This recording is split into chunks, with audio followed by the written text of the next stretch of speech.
today continue the theme we've been hearing for a while about wealth and money and how it can lead us into estrangement from God.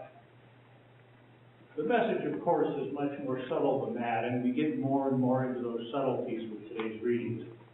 But to begin with, the prophet Amos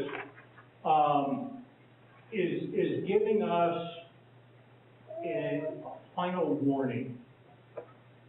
Historically, it's in the context of the people of Israel, especially the leadership, who have been so focused on their comfort and enjoying their lives that they have ignored the warnings, both from the prophets and the obvious, that the Syrian Empire is expanding, they're on the march, they're coming down to Israel, but the leadership are doing nothing to be prepared, not even attending to their relationship with Yahweh. So Amos is giving them the last warning, so to speak. You're going to lose. You're going to be enslaved if you don't get your act together. In our second lesson, the author addresses the Christian community and invites them to recognize that success in this world, whatever blessings they have received, is not going to carry forward into the next life. That they need to be attentive to the relationship with God. They need to be attentive to living the ethic that Jesus taught, and not just focus on their next business acquisition. Their success, their financial wherewithal is not going to buy them a place in God's kingdom. Our gospel story, the parable Jesus uses, is the perfect illustration, and is filled with the classic irony and reversals that Jesus likes to use and teaches. Lazarus, the poor man, the wealthy man who's never named.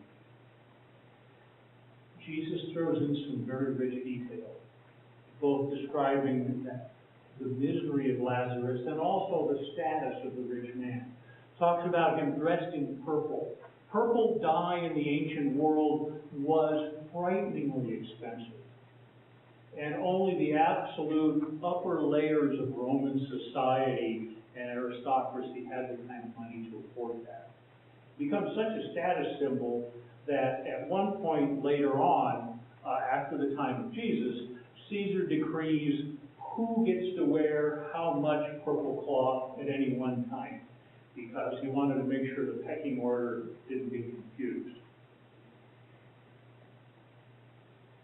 The point of the story, of course, is that this guy's got a lot of resources and ignores his ethical obligations to Lazarus. So in Jesus' usual poetic reversal, he's in Hades suffering. Lazarus is with Abraham, that is, in God's realm. Abraham being the one through whom the first covenant was established between God and the people of Israel. Abraham brings a lot of other subtleties into the story. We remember back to the stories about Abraham and the covenant. Abraham's pretty well off in his own right. He's got flocks, he's got servants and retainers. He's a wealthy man. But he's diligent about living according to God's ways. He's diligent about doing the right thing as best he knows how. And that's the difference. He used his wealth and status and influence in an ethical manner.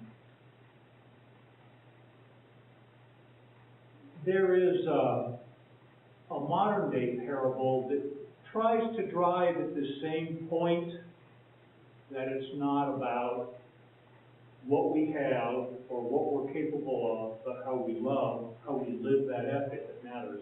But it comes to that point in a very, very different manner, from a very different perspective. And I'd like to share it because, for me, it really helps illustrate this for us. A man and his sister were taking care of their father, who was in the final stages of cancer.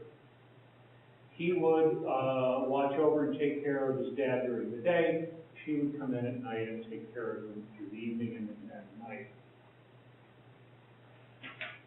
The man and his father didn't always get along famously, and today had been pretty trying. Dad was just cranky.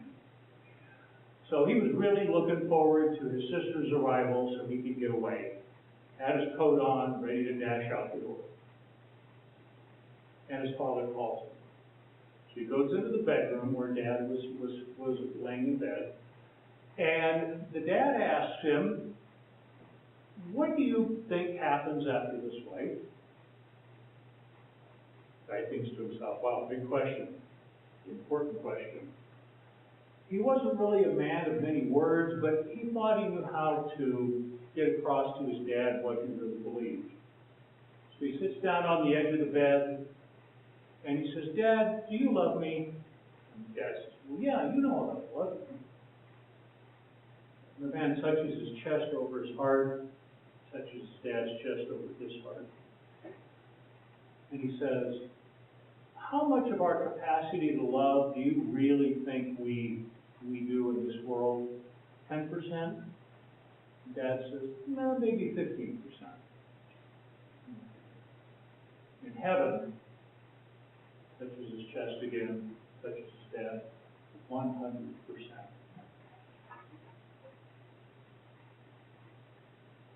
The next morning, his sister calls him to say that their dad had passed away very peacefully during the night.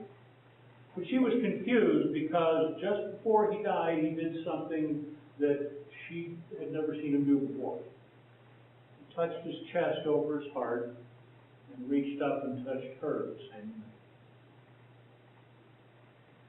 My brothers and sisters, in heaven, 100%. No burned bridges, no chasms, no scarred relationships. 100%. In this life, we're called, and we hear it over and over again, to love God with our whole being and to love others the way we want to be loved. But we don't make it 100%. There are a lot of things that can distract us, pull us away. Being obsessed over financial success in this world is the theme we've heard from the readings recently. But it can also be our pride. It can be about having things our way. It can be about old grudges. There are lots of things that can get in the way if we allow them. We're called, of course, to try to rise above that, to grow, to make process, to choose to build bridges instead of big chasms. And today, that's the calling and the request and the invitation that our Lord lays before us, to choose, to grow, and improve in the way we use the blessings we receive in this life, our time, our talents, our treasure. To love God and to love neighbor.